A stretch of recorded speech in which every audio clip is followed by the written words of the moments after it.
عليكم السلام. أهلا وسهلا بكم أحبتي في الحلقة رقم 500. وقبل أن ندخل فيها نقدم الشكر للمخرج الأستاذ محمد أحمد صبحي منصور، وللأستاذ أحمد فتحي أكرمه الله جل وعلا، والذي يقوم بترجمة هذه الحلقات وترجمة المقالات والكتب. أكرمه الله جل وعلا وجزاه خيرا. نحن في هذه الحلقة رقم 500 لازلنا في موضوع المحكم والمتشابه، وتحته موضوع الإيجاز بالحذف. وموضوع هذه الحلقة هو عن الهداية والإضلال. أيضا الذين يسعون في آيات الله معاجزين يقول لك بس ده ربنا هو اللي بيضل الناس. طب بيضل الناس يعذبهم ليه؟ ويقول لك طب ما هو شو ربنا بيقول إنك لا تهدي من أحببت ولكن الله يهدي من يشاء. ربنا بيهدي من يشاء، اللي عايز ربنا يهديه بيهديه. طيب ربنا مش هدانا خلاص هيعذبنا ليه؟ وفي الآية 8 من سورة فاطر أفمن زاد له سوء عمله فرآه حسنا فإن الله يضل من يشاء ويهدي من يشاء. يعني إذا ربنا هو اللي بيضل وهو اللي بيهدي. طب بيضلنا ليه وبعدين يعذبنا ليه؟ والحقيقة يعني هؤلاء الأوباش الذين يسيئون فهم القرآن عن عمد ليسوا بدعا من المشركين، لأن المشركين كما أخبر رب العزة جل وعلا دائما يقول لك يعني ده ربنا هو اللي شاء إن احنا نشرك، ربنا اللي شاء. وده جاء في سورة النحل آية 35: وقال الذين أشركوا لو شاء الله ما عبدنا من دونه من شيء نحن ولا آباؤنا ولا حرمنا من دونه من شيء كذلك فعل الذين من قبلهم فعل على رسل البلاغ المبين. يعني الجماعة بتوع قريش قال لك لا ربنا شاء، ما كناش احنا عبدنا الآلهة بتاعتنا، ربنا هو اللي شاء كده. وفي سورة الأنعام ربنا بيقول سيقول، يعني بعد نزول القرآن هيأتي برضو نفس الناس وهيقول نفس الكلام: سيقول الذين أشركوا لو شاء الله ما أشركنا ولا آباؤنا ولا حرمنا من شيء. وربنا بيقول كذلك كذب الذين من قبلهم. ده الأنعام الآية 148. إذن موضوع إسناد الظلم لربنا ده موضوع قديم، وده حتى في الصوفية عندهم حاجة اسمها وحدة الفاعل. يعني يقول لك اللي بيسرق ده ربنا هو اللي سلطه على السرقة، اللي بيقتل ده دي مشيئة ربنا.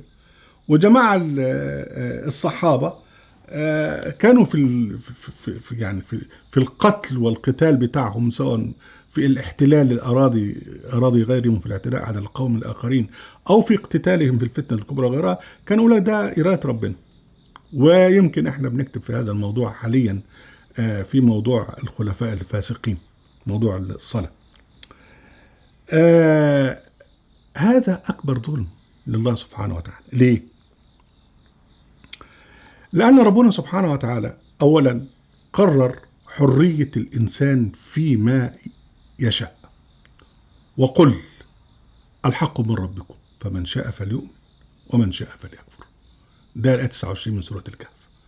وفي سورة الإسراء قل آمنوا به أو لا تؤمنوا. يعني أنت لك المشيئة أنت تؤمن أو تكفر. وقل الحق من ربكم فمن شاء فليؤمن ومن شاء فليكفر. بعد كده المسؤولية: إن اعتدنا للظالمين نارا أحاط بهم سرادقها وإن يستغيثوا يغاثوا. بعد كده الذين آمنوا وعملوا الصالحات. إذا أنت حر في أن تشاء هذا وأن تشاء ذاك. وبعد ربنا سبحانه وتعالى يعني يوم القيامة يدخلك الجنة أو يدخلك النار على حسب ما شئت وما فعلت في حياتك الدنيا. وبمجرد أن تشاء شيئا الله سبحانه وتعالى يشاء لك نفس الشيء. بمعنى إيه؟ يعني نرجع بقى لحكاية المحكم والمتشابه: إنك لا تهدي من أحد ولكن الله يهدي من يشاء. إن الله يهدي من يشاء الهداية. يعني من يشاء الهداية، كلمة الهداية هنا محذوفة. من يشاء الهداية يهدي الله. وبعدين فمن زال له سوء عمله فراه حسنا فإن الله يضل من يشاء، يعني يضل من يشاء الضلال، ويهدي من يشاء يهدي من يشاء الهداية. فالذي يشاء الهداية يهدي الله، والذي يشاء الضلال يضله الله. والذي في الضلال لا يمكن أن يهديه الله. الآية 37 من سورة النحل. يعني الله سبحانه وتعالى يقول بسم الله الرحمن الرحيم: إن تحرص على هداهم فإن الله لا يهدي من يضل. إن تحرص على هداهم فإن الله لا يهدي من يضل. الذي يحترف الإضلال ربنا مش يهدي أبدا. وربع بعدين تكررت كثيرا بقى إن الله لا يهدي القوم الظالمين. برام ظالم ربنا مش بيهديه. إذن هو أنت تختار الهداية ربنا يهديك، أنت تختار الضلالة ربنا يضلك بناء على اختيارك. وهذا يحدث مباشرة. يعني ربنا سبحانه وتعالى يقول إن هو لذكر العالمين لمن شاء منكم أن يستقيم وما تشاءون إلا أن شاء الله رب العالمين. يعني دي في التكوير في أواخر سورة التكوير. يعني مجرد أن تشاء ربنا مشيئته تأتي تابعة لمشيئتك أنت. وفي سورة الإنسان برضو في أواخر الآيات يعني إن هذه تذكرة: فمن شاء اتخذ إلى ربه سبيلا وما تشاءون إلا أن شاء الله. مجرد أن تشاء ربنا يشاء المشيئة بتاعتك ويجعلك يعني مسؤولا عن هذه المشيئة يوم القيامة.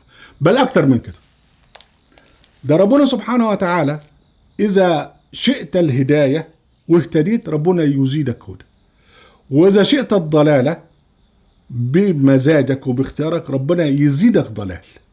ربنا سبحانه وتعالى يقول المنافقين في قلوبهم مرض فزادهم الله مرضا. ويقول سبحانه وتعالى: قل من كان في الضلالة فليمدد له الرحمن مدا. يعني ربنا واحد اختار الضلال ربنا بيزوده في الضلال. وبعدين بعد كده في آية تانية يقول سبحانه وتعالى: ويزيد الله الذين اهتدوا هدى. وفي سورة محمد: والذين اهتدوا زادهم هدى وآتاهم تقواهم. وفي سورة العنكبوت: والذين جاهدوا فينا لنهدينهم سبلنا وإن الله لمع المحسنين. إذن أنت تختار وتشاء الهداية ربنا يزيدك هدى، تشاء وتختار الضلال ربنا يزيدك ضلال. إذن هنا بقى ده موضوع بقى لما ربنا سبحانه وتعالى يقول: فإن الله يضل من يشاء، يضل من يشاء الضلال، ويهدي من يشاء يهدي من يشاء الهدى. وهنا بقى يعني هذه الآيات متشابهات في اللي هي في سورة القصص 57 وسورة فاطر 8 وكثير غيرها، وكلها تخضع إلى الآيات المحكمة التي تجعل مشيئة الهداية للإنسان، وتأتي مشيئة الله تالية ومؤكدة لما يختاره الإنسان. إذا اختار الضلال زاده ضلالا، إذا اختار الهدى زاده هدى. أهلا وسهلا بكم أحبتي في برنامجكم لحظات قرآنية وفي قناة أهل القرآن. لا تنسوا المشاركة بالشير واللايك، وعليكم السلام.